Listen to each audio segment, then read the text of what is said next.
is Bill Patterson, a native son of Murfreesboro in Rutherford County. Bill attended Good School, then he went on to Central High School and graduated from MTSU. He's been a long-time strategic member of the Board of Directors of Linebaugh Library. His mother, Harriet Patterson, was a voice professor at MTSU and had a wonderful soprano voice. My wife and I had the pleasure several years ago of attending the Metropolitan Opera in New York with Bill and his mother, and had the opportunity to hear then Placido Domingo in the opera Otello. Remember that, Bill? Very well.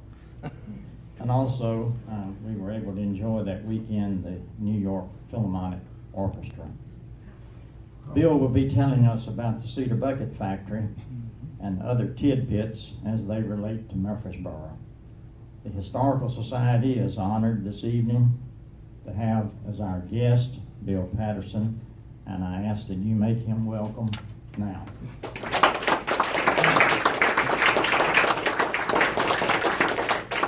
that, Dr. Tolbert. Now, can I put this right here? Yes. No, I No, can't. you can't. Can anyone not hear me? No, we can. Okay, what? Well, Hear you can. That's right. I appreciate this opportunity to appear before this august society and to speak about the Bucket Factory, of which I have no personal memory. I was hoping that Greg Tucker would be here because he knows more about it than I do, but apparently he knew better, and apparently is obligated elsewhere. Now, I need to say first that when Dr. Tolbert asked me to do this, I said, well, yes, I could do it. But again, I mean, the Bucket Factory closed in 1952. I was 2 years old. I don't have any memory of it. But he said that wouldn't be an issue. And then later on, he was following up to make sure I was going to show up. And he said, is there anything you need? And I said, do you have an overhead projector? And he said, yes. And I said, well, good, I need that for my little story here. And then we'll just say that Dr. Tolbert was in error. So all these nice pictures I was going to flash up, we're just going to look at them in the book. But I'll talk about them anyway. What's the problem? The Bucket Factory, the Cedar Bucket Factory, was located on what is now Patterson Avenue. It's off the Old Salem Highway. As soon as you crossed the bridge and the railroad tracks, you turned left and went back into there. It was located on 13.5 acres. That wasn't its original location. It was, I'm not really sure, this is why Greg needs to be here, because he knows these things. But it was, I believe it was out on the Lebanon Road, but I'm not sure about that. Anyway, at some point, by one of the owners, it was moved to the property there off the Old Salem Highway. Back then it was the Salem Highway. And it had been, had several owners. It was bought, it started originally on, as I've been told, by a couple of Union soldiers who after the war thought that this would be a good place for cedar products. Then it was owned by William Doughty, who was another Yankee who stayed along. And then owned by another company, Pruitt and Spur. There might have been some others in there too. And then my great-grandfather, William Lytle Patterson, bought the Bucket Factory with a couple of backers in 1909. Now, I was wondering, well, exactly how do you relate what the Bucket Factory did and how it operated? And so, are you all familiar with Ed Bell? Yes. Okay. Ed Bell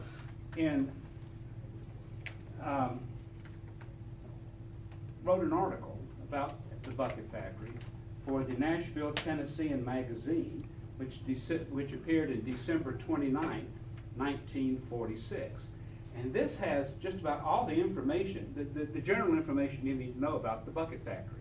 And so I thought, well, I could take information out of this and put it together and put a story together, but then let's do this the bucket factory way and just read the story.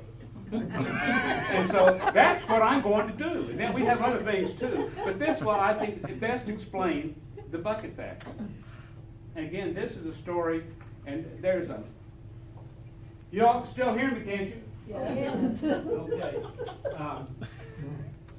And Marilyn, my cute wife over there, I said, you want me to bring my display board or whatever? And I said, oh no, you don't need that because they've got an overhead projector. So we don't need that.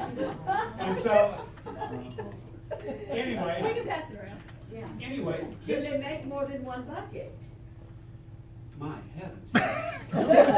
Just be patient, Mrs. Sanders. All right. Anyway, this story appeared in the magazine, Nashville, Tennessean magazine, December 29th, 1946, with color photographs. And instead of putting it on this elusive overhead projector, I'm just going to send this around, and I'll let Dr. Tolbert start it, and then you can see some of the pictures there that describes what they're doing, and then I'm going to speak about it. I hope correctly. Okay, this is the story that Ed Bell wrote. A 2,000-gallon job, which was built in 1887, is the prize exhibit at J.W. Patterson and Sons, the only plant in the world manufacturing cedar buckets, which has been turning them out in Murfreesboro from the aromatic timber from Tennessee hillsides since soon after the war between the states.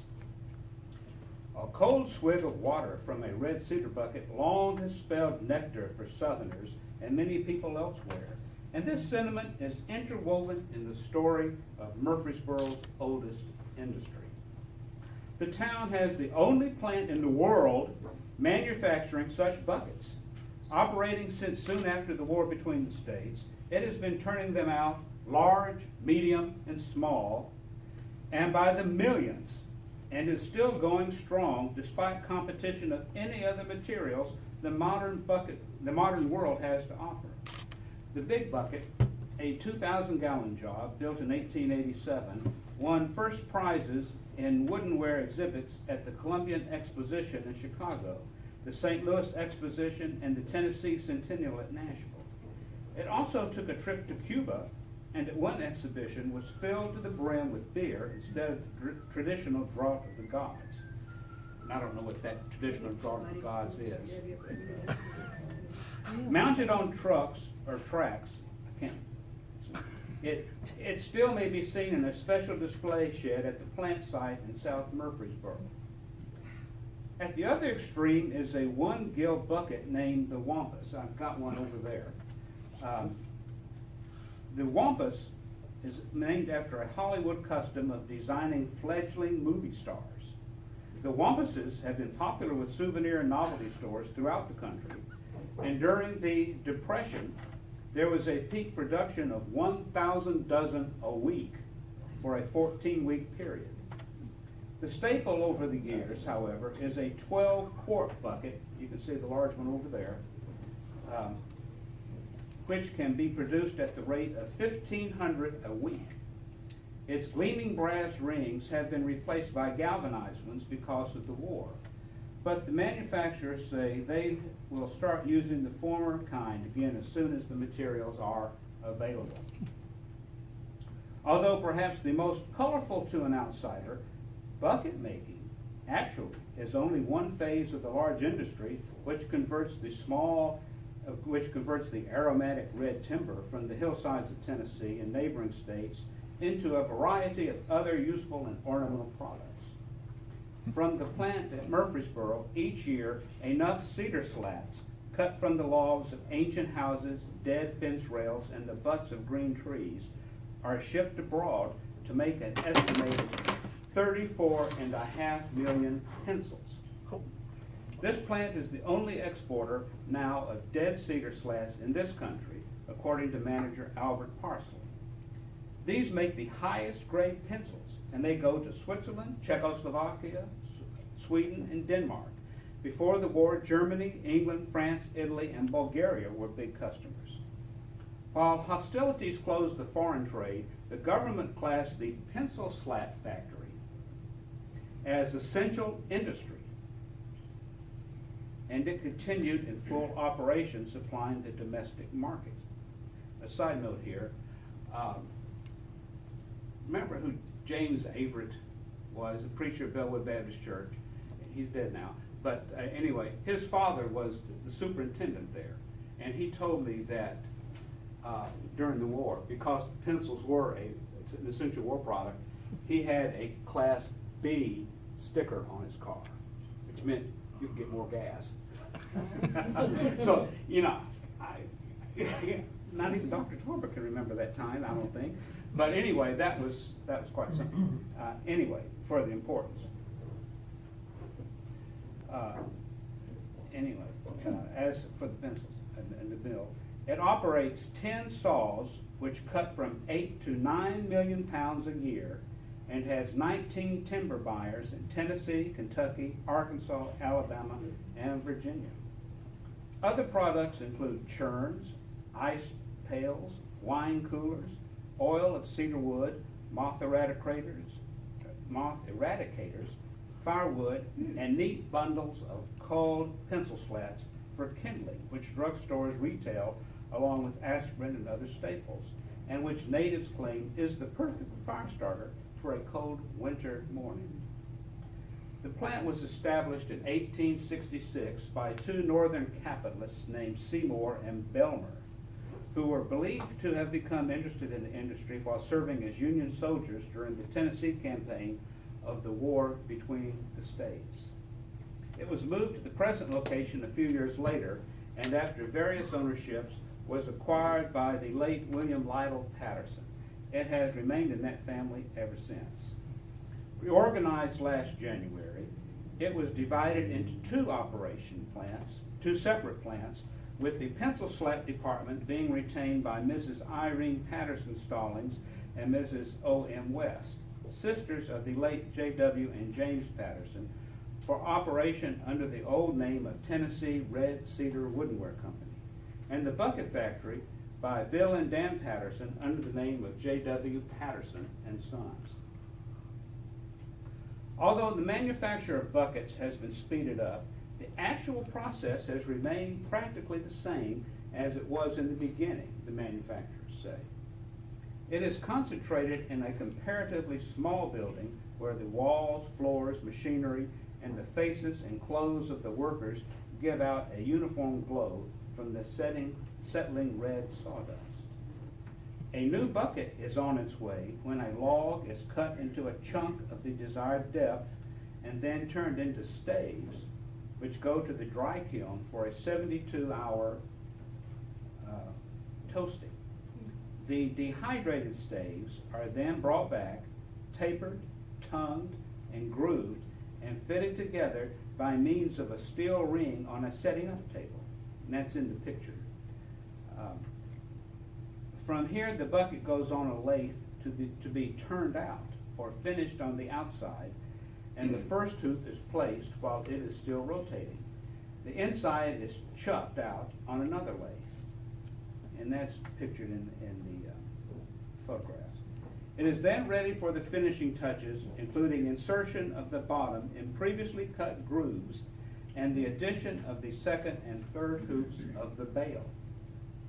In pencil slat production, only about 15% of the slats cut are usable, accounting for the plant's output of 150 wagon loads of firewood and 3,000 bundles of kindling a week.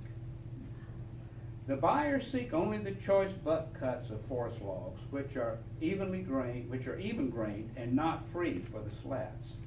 Along with fence rails and old house logs, these are shipped to the plant by rail and piled in the yard, where nails have to be removed from the old timber.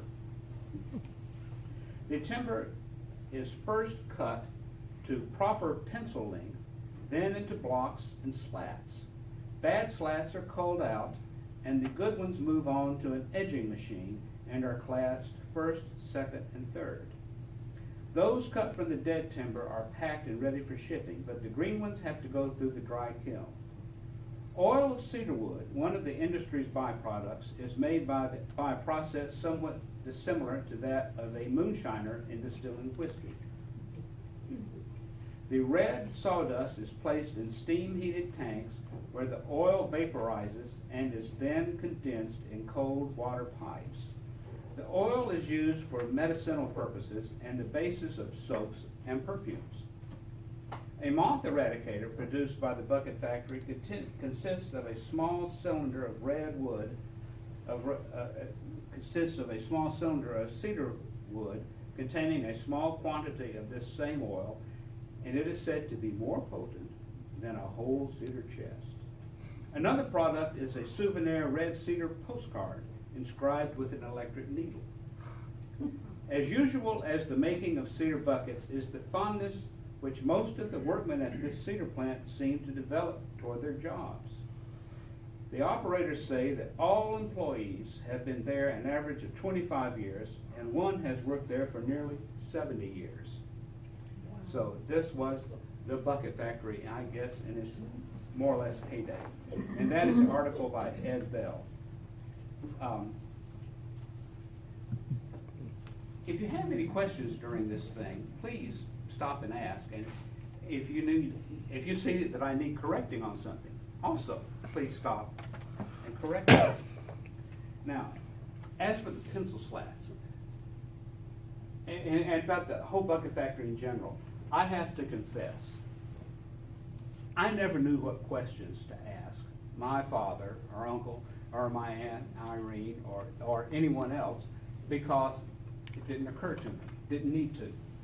And then they all die, and you have these questions and things which they could readily explain, but they ain't there. And then Grave Tucker's not here, and so what do you do when you are left hanging dry and have to come up with the answers yourself? And so I have two sisters. One of them she's pretty good at finding things out about the family and pictures. And anyway, I told her I was going to be doing this thing, and I need material. And so she found this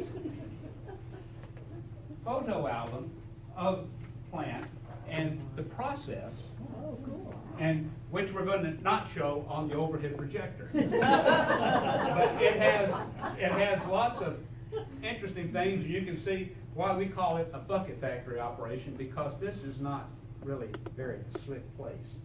But they do have here in the pictures some ladies at the sorting spots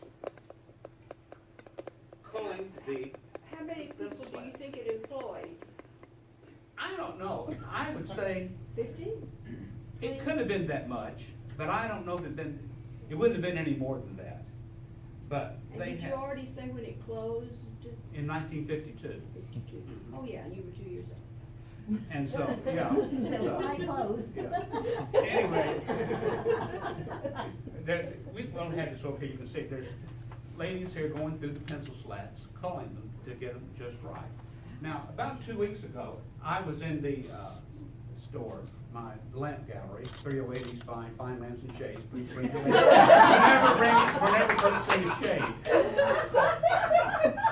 Anyway, there was a woman in there buying a shade, and got to talking, and she asked who I was, and I told her, and she said, "You're Miss Esther's," and because that was one of my aunts, Esther West, who she remembered, because this woman, she was up in her 80s, and she said her grandfather drove a wagon full of cedar slats to go around town, the square, whatever, the drugstore. That was his job, to distribute these cedar slats, pencil slats, which were not good enough to to be shipped over to be used for kindling. And this was apparently a very prominent thing back then, and the turn of the 20th century and on, where the cedar slats were used for kindling. And it's hard these days to find someone who is that old that can remember it. Now, as for the pencil slats, if I understand correctly, that in the United States we use Western cedar for use in pencils, but in Europe they used the Tennessee red cedar, and so they would get actually boatloads of cedar slats and ship them to Europe all over the place. And my Aunt Irene did a lot of that pencil slat stuff, and looking at her passport issued in 1932, it was only good for 2 years, but she was over there for 6 months, and she was all over the place, and we have to say she was selling pencil slats. And so there was a big European demand for these. Now, and then also when I was combing information here about what to say about the bucket factory and the pencil slats, I found a letter from an English company, an English pencil manufacturer, which they were writing and saying that they were at this time unable to honor the draft for the pencil slats that they had received, had even used. Again, this was 1933, and when the Depression was really hard on everyone, and their business was down, and they couldn't really, they ultimately honored it, but times were tough. And then the most interesting aspect of the pencil slats, and something which I wished I could have asked. My Aunt Irene died in 1972. And I've heard a couple of different stories about this, but the one which seems to make the most sense was in 1938, Hitler and the Nazis and the Anschluss seized Austria. They annexed Austria. There was a pencil manufacturer in Austria there, which received a good-sized load of pencil slats. They were unable to make payment because the Nazis had restricted currency transfers. And so my Aunt Irene was over there, and what she did is they paid off in cash, the pencil manufacturer, to her, and then she would conceal the money on her person and then go over to Switzerland and deposit it and then come back. And I don't know how much money it was, how many trips, but it's well known because people have mentioned it to me that she smuggled money out of Nazi Germany, and she didn't get it all. I don't know how much she got, but anyway, her brother James B., the manager of the bucket factory, said, "This is getting too dangerous. Don't do it anymore." And so she didn't. And anyway, that was my Aunt Irene, international smuggler. which you don't hear about that very often. Now, the bucket factory, and again, on this overhead projector, you would see how it's sort of set up. It operated on a system of pulleys that ran through the whole place, and of course, saws. And I think he was the foreman of the place. Anyway, his name was Ira Basil, and he was apparently a born mechanical engineer, because he kept the place running, and whenever they needed a saw or something set up, he rigged it up, and so he was a valuable employee. And so all of the saws you can see in the picture, they had all sorts of them worked off of this pulley system. And I have to say that working at the bucket factory was hazardous for your health. Because they had all of these saws that go in. And if you go back, it's hard to do it now, but it used to be you would see someone in town who maybe just had the tip of his finger gone or just a nub here and there. Chances are he worked at the bucket factory because they were, it was a hazardous work. My father said that if the Occupational Safety and Health Administration had been created then, the bucket factory would have been closed down the first day because it was just unsafe. And they had a hell of a time getting workman's compensation insurance because they used it a lot. So it was pretty rough. A lot of people named Lefty work there. I guess so. And in one of the pictures, there's a fellow there working a saw, and it looks like he's missing his index finger. So there's that was just the way the bucket factory worked. All gave some and some gave Yes, they did. Do you have that same problem at the lamp kettle? I have shot myself a couple of times, but I have become profoundly careful. I look at that plug twice to make sure it's not plugged in. I like to think I've learned my lesson, but you know, we all need reinforcement. Anyway, they bought cedar all the time from whoever had cedar. They bought logs, old fence posts, old house logs, cedar stumps, of course trees, whatever it is. And they had scales there that you weighed in on, and then you would weigh in, you come in, then you unload, and then come back and weigh again. So they were constantly buying cedar. And then I found in the papers a contract, this is in the 30s, of some people that owned for 230 something acres in Clay County, where they were selling to the bucket factory the cedar trees in there for to be cut to use for buckets and cedar slats or whatever. So I mean, the cedar was all over the place, and I think the cedar got a little scarce at times because they were using so much of it. It wouldn't be right to talk about the bucket factory without speaking of the personalities. And the most interesting was my great-grandfather, William Lytle Patterson. Now he bought the thing in 1909. He died in 1926, but he was a character, and he referred to his wife, Mary Jeton Patterson, as Old Job because she put up with a lot. Wow. And I don't want to offend anyone here, but he referred to people or anyone as either son of a bitch or bastard. That was just the way he was.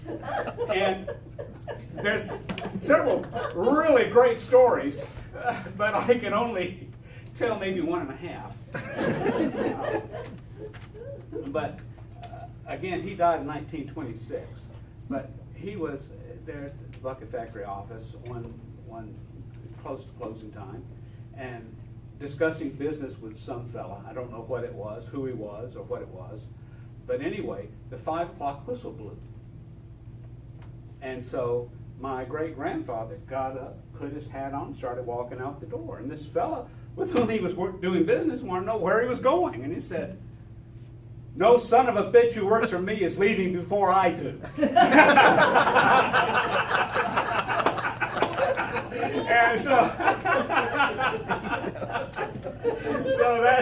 that was sort of the bucket factory way. And then there was another instance. My father told that he was mad at some fella in there, and my Aunt Irene, who he called Babe, she was the youngest one of the family, Babe or Baby, and he said, come here and cuss this son of a bitch out, babe. You always could swear better than I could. And so, that's sort of the Bucket Factory way. Now, after he died, the management came down. There are actually 5 children in the family. The oldest, Jatun, went to Texas. But there was my grandfather, John Patterson, his brother, James B., and their 2 sisters, Irene and Esther. Now, James B. was the manager, and he was a backslapper, a good fella. Everyone knew him, everyone liked him. And so he was sort of the public face of the Bucket Factory. And it's interesting that, I alluded earlier to James Averett, his father worked there. He was named James after my uncle James B. And in fact, a lot of people were named after James B. because they just got along pretty well. And then after James B. died in 1945, my grandfather John died in 1946. After James B. died, the Bucket Factory had to undergo a reorganization, as I alluded to in that article. And so it was closed for 4 months. And so they split up the operations, the pencil slats being with my aunts Irene and Esther, and the buckets being under the J.W. Patterson and Sons, which was soon after it was reorganized like that. My grandfather died in April of 46. And then so my father and his brother, Dan, my father was Bill Patterson, and his brother Dan, they operated the Bucket Factory.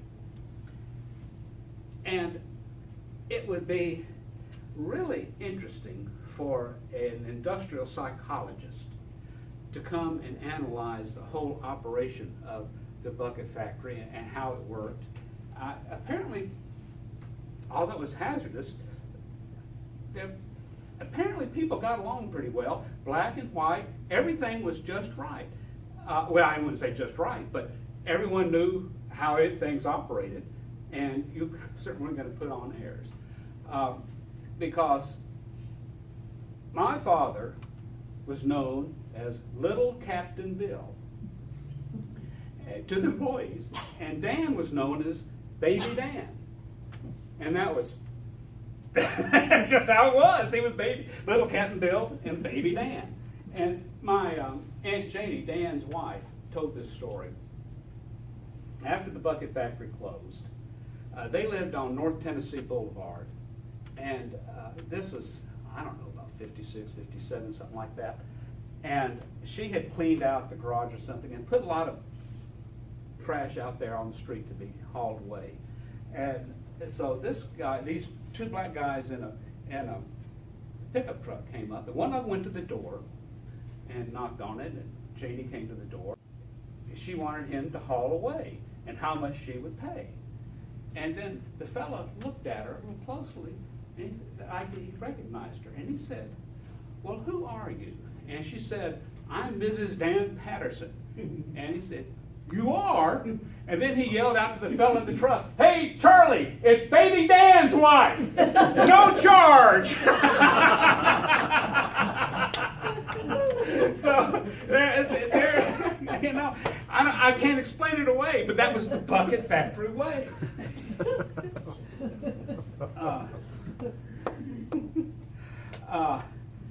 And then another aspect of the Bucket Factory was fires. They had the kiln where they were drying out the wood, and then they had the distillery, and then it was always catching fire.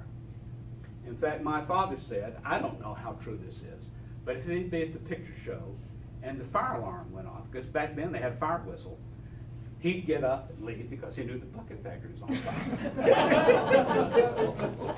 And, there was an article, 6 months ago or so, in the Murfreesboro Post about the old fire engine. It was a steam, pulled by horses, fire engine that the city had rebuilt. You know about it, Eddie? Yes, it's been refurbished. Refurbished at a great expense. Yes. And so in the article said, well, the city bought it at one time, or it was given to it at one time by some, the city of Nashville or something, and then it just sort of evaporated. Well, that was the Bucket Factory fire engine. It was at the Bucket Factory because it was always catching fire, so it might as well have a fire engine after the city. I don't know what the arrangement was when it did it, how they ended up with it, but I remember that when after the Bucket Factory closed and they were having to get rid of stuff, they had this old fire engine. And so my father contacted Buck Qualls, who was the fire chief back then. This was about 1955 or 56, about you just taking this old fire engine. And I remember that because I remember him coming out to the house. We lived on the Chevrolet Pike, right? After you crossed the viaduct, you turned right. And then, of course, there's the old factory there now. Anyway, that was sold. Anyway, Buck Qualls came out in his fire chief car, and he was out there talking, and he turned the siren on for my sister and me, and we thought that was awful. But anyway, they gave the fire engine, the pumper, to the city, and it ended up at Gordon Lynch's house out on Woodbury Road, and he kept it there, and he would drive it in parades and stuff like that. And I remember my father remarked, Gordon thinks he owns that thing. But anyway, it was there at Gordon Lynch's, and then it just, I don't know, somehow it ended up at the city's property, and then they spent all this money. But that's the story of that fire engine. The fire engine was originally at the Vine Street Fire Station where the Goldstein's built, back with the Goldstein building. Was it? And we've actually got some old photographs that show it behind the building there. I think you guys got it after it left the fire department and they got a newer piece of equipment. It was really obsolete. I think that was the real reason. And we actually tried to use it during the Christmas parade, and it was horrific because the sheriff's department was trying to use their horses, which are really designed for something completely different other than pulling fire. Yeah, It didn't work out very well. No. It was a terrible experience trying to get the horses to drag the wagon Yeah. on Main Street. And I wasn't there. Now, anyway, the last fire was in 1952, and I'm going to read that article that was in the paper about it. Should I find it? Maybe I won't.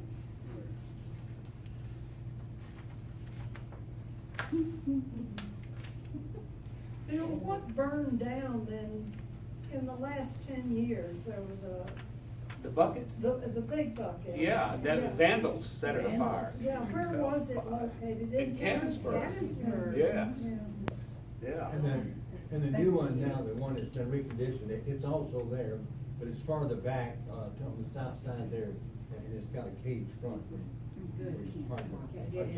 So the one that burned down, the vandals burned down, Yeah. was it built at the factory? Yes, it was built in 1887. Really? All the hardware and everything on that bucket was saved and reused Yeah. in this current bucket. It's hard to get hardware like that. I'm going to read this article about the bucket plant's kiln destroyed by 6-hour fire. A raging fire, which lit the skies over the western section of Murfreesboro for nearly 6 hours last night, destroyed the dry kiln of the Tennessee Red Cedar Woodenware Company here. The fire broke out in the Bucket Factory, said to be the only one of its kind in the world, about 6 p.m. Firemen battled the flames until almost midnight before the fire was completely out. Bill and Dan Patterson, owners of the plant, said they could not estimate the extent of the damages. They stated that the loss was partially covered by insurance. The brick structure in which bucket staves and pencil slats were stored was completely gutted. Firemen said they could not fight the blaze efficiently because of a metal roof on the building, which prevented them from playing hoses on the base of the flame. The cedar slats were stored with only a few inches of space between them. The fire spread rapidly and was fanned by a high wind. The cedar was stored in the building for seasoning before use at the plant. The origin of the blaze is not known. My grandmother said that the night of the fire, they had just got in a huge load of cedar and put it in there, about $5,000 worth, she said. I don't know where she got that figure. But anyway, it all burned up before they could get insurance on that part. And so my father and his brother said, well, this is it. Because it had always struggled. It had always struggled. And I don't know if it could have kept on or not. You have to wonder. Although they sold all the cedar buckets they made, why would you buy one? Because, as I understand it, that the wholesale price was $36 for a dozen. And they did it. What they did more was more of the novelty items, the little wampus buckets. Oh, and I have to say something else here. I mentioned earlier Ira Basil, who was the foreman and the mechanical engineer who kept the place running.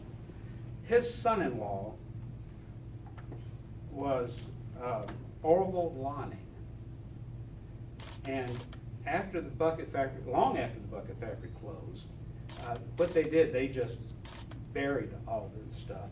He asked my father if he could dig up some of that old machinery and make buckets. He said, sure, why not? And so this is one of the little pieces that he made at his mill in Reedyville. And so I'm sure Orville's gone now, but there was a tradition there, and sold them for souvenirs. But the bucket factory was a staple of Rutherford County for a long time, and I appreciate this opportunity to appear before you and talk about it. And this is an incomplete story, lecture, or we don't do lectures here, do we? This is an incomplete presentation, but it's the best I can do.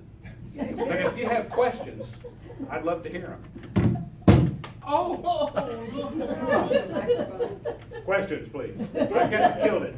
I want to ask about the Smyrna Lane cedar chest. Did they have fires? I suppose. They stopped making those cedar chests, haven't they? Yeah, I've actually caught it, some of the fires myself. Back in my early days when I was a teenager. But of course, Smyrna had the big fire back in the 20s that destroyed a great part of the city. Oh. I just wanted to say that from the things you've been talking about relative to Cedar, there's so many parts of this as part of my life. Starting with accidents first. My grandfather's brother Sam Hendricks, he ran a mill and he lost his right arm in the mill, and they asked Uncle Sam, they called him, what he was going to do now. He said, I guess I'll shoot craps with my other hand. When I was a kid, we had there were several areas, say in this area, where you'd have a farm, and then there'd be hill country where there would be like a 5-acre slot that would be set aside for cedar, and so on the farm that we own down on the bend, what they call the Big Bend in Stones River, down on Charles Bank Road, there were several plots back on the back of that, 5-acre plots, and we had one back here, and a neighbor down the way, and you could go back there and cut cedar. So that's what we did. I've got a cut right there. My brother was cutting a tree, and he buried his axe right in. And then, but I'm okay. And then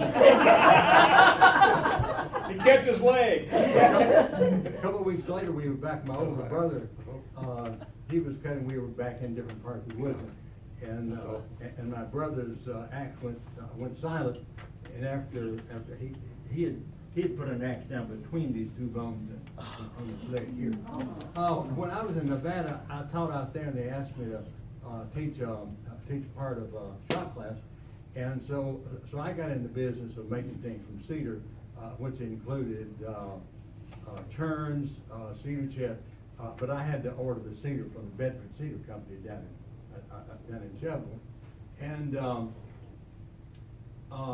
also speaking of jobs, I had another job working with wood and what was called a finger joint. Well, where you have wood that have pieces of wood.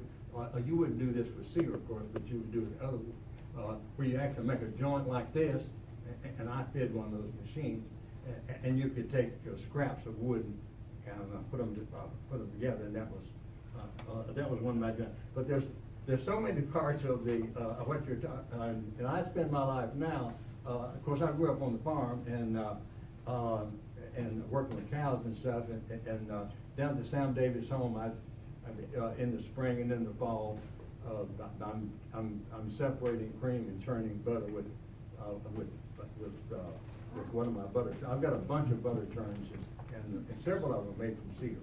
Yeah, well, they make churns, and I remember we were in Gatlinburg one time, looking around at all the junk stores, and then my father looked there was a churn there, cedar churn, and he looked at it, looked closely. They didn't put any identification marks, but he could tell it was made there at the Bucket Factory.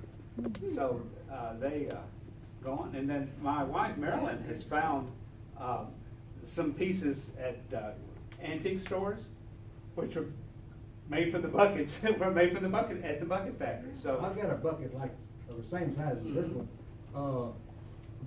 but I can't find anything written on it. It's been handed down. No, it won't. They didn't have stamp it at all? Ma'am? They didn't stamp it at all in any manner? I've never seen it. No. Now Orville Lonning did his. There was a Mr. Krieger who did cedar materials here locally. Mhm. And are you familiar with him? Well, I think that what they sold the bucket, the huge bucket and whatever else he wanted to him Mhm. for whatever purposes. Mhm. But again, that was something that never discussed. Never didn't think of it. Mhm. You said the original factory was out Lebanon towards. Well, I had that in my head, and I don't know why. Well, I mean, it would make sense because with Walter Hill being that way, Yeah. you've got a river there, and you have Yeah. something to run Uh-huh. this sawmill, or, Yeah. so you had to have the river. I'm Now, there assuming is that- see, one of those pictures of the Walter Hill Dam, say, in the background, you see that factory, and that supposedly was a warehouse for, I'm not sure if it was cedar or. That's supposed to be a pencil factory, though. But they call it a pencil factory, Yeah, yeah. they did. And then I'm assuming if you were exporting, you wanted to be closer to the railroad tracks, so Yeah. you came to the river and the railroad Mhm. tracks to. Well, the Bucket Factory was right on the tracks, so they had a spur there. They could load up those boxcars and send them on. Susan? Yeah, I just wanted to mention the cedar shakes. You know, I don't know whether your Bucket Factory made cedar shakes, but that's where we have our fro chips from. The fro was used to slice off pieces of cedar, Mm-hmm. and the cedar chips flew everywhere, and so that's, at least Homer Pittard named it the fro chips. And that's The the cedar story. shakes, I don't think they did that. I mean, if they thought they could sell them, they would. I don't think people put them on their houses that late in the day. Yeah. That's unusual. Well, my house is 150 years old, and those were the shingles. They were cedar shingles. Yeah, I've seen cedar. Finally got rid of them in 1998. Someone made them. Somebody made those. Yeah. There was not much to build a house out of but cedar and poplar after the war, meaning the war. Yeah. Was John Cedric Spence in any way connected to the Cedar Bucket Factory? It seems like he was, but I don't know. I think he was too, and I've been sitting here Is trying that to in connect his it. book? Right up here. I mean, yeah, we'd have to look up in his book, yeah, to see if it is. But the bucket factory was, at our house, we grew up, we need to do, I remember, the basement was flooding. We had this huge rain, and we trying to pump out the water instead of just throwing it out in the yard. I said, we need to get this, we need to extend some pipes out to the street. And my father said, you mean just throw a pipe out like the bucket factory? And they just, whatever they did at the bucket factory, it was fundamental, but it worked. And it's funny. And this is, well, I'm going to tell it anyway. In a former life, I was a reporter at the News Journal, and I don't remember what I was doing, following up on something. But you mentioned Krieger's Market, where the big bucket was. Behind there, there was a shed or something with some old geezers hung around, and I don't remember what I was working on, but I went out there and asked some old fellas some questions, and one of the fellas there was named Rube Wilson, and I told him who I was, and then he was sitting down and he said, "Come sit right here.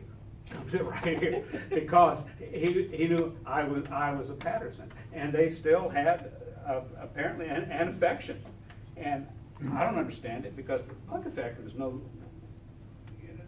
it didn't pay well, but nevertheless they kept everyone working, and especially during the Depression, and then on afterwards.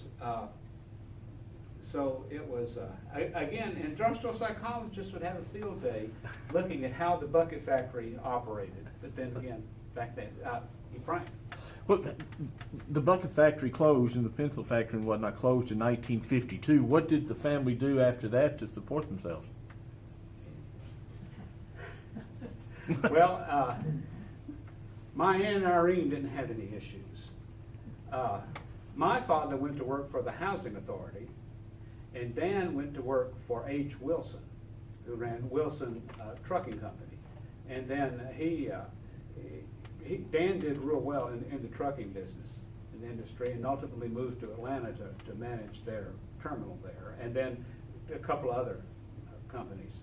So that's what they did. And the fellows who worked there, well, they had to find something. So it was sad when the bucket factory closed. However, after the bucket factory closed, my father no longer had to eat Tums on a regular basis. Because it kept going. And I'm sure there's something I've missed, but I can't remember what it is. Any other questions or comments? I wish Greg Tucker was here. And he should be fined because he has a postcard, a Christmas card that Greg's father and brother received from my father and brother, and it was on a pencil slab. Merry Christmas. And he showed it to me, and I'd never seen that before, but I just thought that was interesting. I wanted to ask about another industry out at Sky Harbor. Why did they call it Sky Harbor out there in Florence? Because they had airplanes. But there was no runway out there, was there? Yeah. They even had a terminal. Yeah, they had a terminal. Yeah. Well, And they Singer didn't do sewing- buckets. No, but Singer Sewing Machine, was that one? They had a distribution warehouse there on Is that Florence what it Road. was? Yeah. Okay, and then what about Peter Schunster? What was his industry? He came Who? here in the 40s. Peter Schunster, he was headed up some industry here in the 40s, and I don't know what it was. I cannot speak to that. Yeah. Again, But his before wife my would time. talk about the place as, I never met him, but he died, and then she was talking about Sky Harbor, and I didn't know Yeah. what all I'm told happened that out there. Sky Harbor's name come from dirigibles, or balloons, as we call them, like What? the Goodyear balloon. And they were called airships, and the ships would come to the harbor. And so the airships coming to the harbor was Sky Harbor, is the story that And I it was told. Florence, before you get to Florence, Smyrna. right. Oh, thank you very much. I appreciate